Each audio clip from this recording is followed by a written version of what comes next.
Hey there, my name's Paul, and this is Out of Neutral, a weekly tune-up where we look to the Bible to get in gear and follow Jesus into the life he came to make possible. And today I want to talk about how to love your enemy when your enemy's an abusive family member. Life is complicated, and that makes it difficult when you try to apply the Bible simplistically. Everybody knows the command to honor your father and your mother, and Jesus called us to love our enemies. But what if our enemy is also our abuser? What if the parent we're called to honor is mistreating us or exploiting us? Some say the Christian response is to turn the other cheek. Others follow the recent explosion in articles advocating that you cut off all the toxic people in your life. The biblical tension is somewhere in between. There are at least 4 ways we're called to love an abusive family member. Number 1, pray for them and desire their good.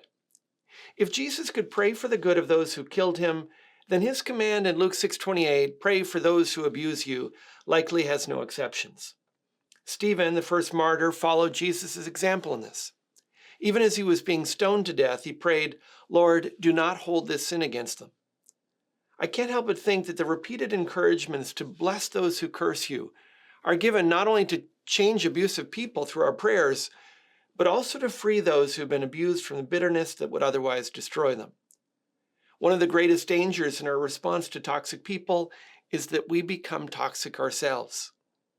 In prayer, we learn to seek the good of people we would otherwise want to harm. That's why the command to bless those who persecute you in Romans 12:14 is followed by bless and do not curse them. It's also why the book of Proverbs warns against not rejoicing when your enemy falls. If we're glad to see our enemy's downfall, then the destructive circle is complete and the oppressed has become the oppressor. Pray for your enemies, not only for their sake, but for yours. Number 2, release your grudges against them. Related to our prayers for our enemies is the release of our anger towards them. You can't love someone whom you're bitter towards. Leviticus 19:18 puts it like this, you shall not take vengeance or bear a grudge against the sons of your own people, but you shall love your neighbor as yourself. I am the Lord. When you trust that God will carry out his perfect justice, it frees you from having to play judge and jury yourself.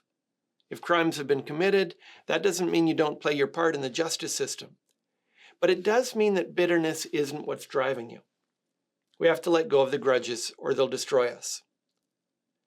Number 3, meet the needs that are safe for you to respond to.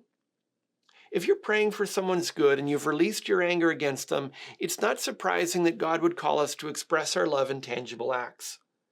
Jesus says, love your enemies, do good to those who hate you. And Paul said, if your enemy is hungry, feed him. If he's thirsty, give him something to drink. Even the Old Testament prescribed that you had to rescue your enemy's donkey if you found it. Scripture shows that meeting needs like this isn't always realistic, however. When he was on the run from King Ahab, Elijah wasn't thinking about whether there was enough food on the royal table. But I think it's worth asking, are there needs in this person's life that it would be safe for me to respond to? That's different than doing whatever an oppressive person demands or whatever a tender conscience requires. Number 4, absorb the offense, but flee the danger. For victims of abuse, it's unfortunate that turn the other cheek has become entrenched in the English language, but take the child and his mother and flee hasn't. The first is a quote from Jesus about how to respond to personal offenses.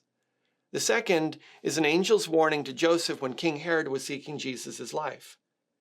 It shows what should be obvious. The command, do not resist the one who is evil, shouldn't be applied to a person's safety.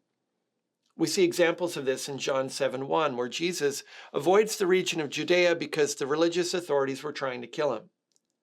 We see it again in Luke 4:29-30, where the crowd in Nazareth wants to throw Jesus off a cliff, and he slips away.